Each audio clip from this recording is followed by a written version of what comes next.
convention a été signée déjà depuis plus d'une année avec la ville de Saint-Paul parce qu'évidemment Saint-Paul c'est le berceau de l'humanité et c'est le choix de cette ville parce que je suis d'origine de cette ville, j'ai grandi ici à la plaine Saint-Paul et on a signé cette convention pour pouvoir accéder aux écoles primaires essentiellement pour pouvoir les sensibiliser aux notions du spatial.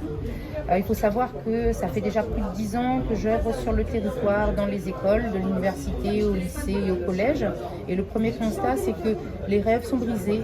Les élèves et les jeunes, en fait, ont moins de créativité.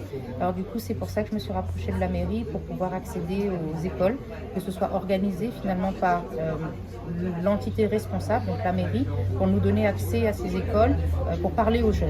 Et ça fait maintenant, on a dû faire 24 écoles cette année. 24 classes et je peux vous assurer que quand on finit une séance avec ces jeunes et que j'ai des petites filles et des petits garçons qui me disent demain ils voudront devenir ingénieurs ou travailler dans le monde du spatial, ça me fait énormément plaisir. Et il faut savoir qu'en 2017 j'étais marraine d'une promotion de l'université de la fac de sciences de Saint-Denis et 6 ans plus tard j'ai rencontré des étudiants qui ont achevé leur parcours de vie soit dans les écoles d'ingénieurs pour devenir ingénieurs dans le spatial, qui sont devenus ingénieurs dans le spatial et d'autres qui sont dans leurs études au Canada ou à l'étranger aussi pour mener leurs rêves. Donc on voit que ça touche, ça a un impact. Et effectivement le partage est finalement un exemple, un personnage modèle, quelqu'un à qui on peut s'identifier parce que je suis une femme, parce que je suis créole, parce que finalement j'ai la couleur de peau marron, parce que finalement voilà, c'est pas donné seulement aux autres, c'est aussi possible pour tous. Et bien voilà, c'est pour cette raison que j'ai rencontré Madame Bello dans un premier temps, puis Monsieur Séraphin, et on en a abouti finalement dans ce partenariat, dans cette convention entre l'Italie et la ville de Saint-Paul. Et ça ne s'arrête pas là, on a aussi le soutien du rectorat, on a le soutien de différents établissements scolaires, collèges, lycées, universités, et on ne va pas s'arrêter à si bon chemin.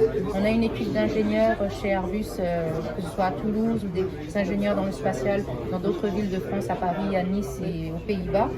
On est là pour vraiment accompagner nos jeunes, alors principalement à La Réunion actuellement, mais on le fait aussi en Guyane, on le fait en Martinique, on le fait en Guadeloupe, et on continue à mener notre chemin. Réunionnais, nous les capables, c'est l'événement de samedi, c'est la conférence en fait qui va inspirer les jeunes sur des parcours exceptionnels, le parcours que je vais pouvoir présenter, le parcours que Guillaume Waro va présenter, le parcours que Sion Nyang va présenter, de nos parcours de vie personnels et professionnels.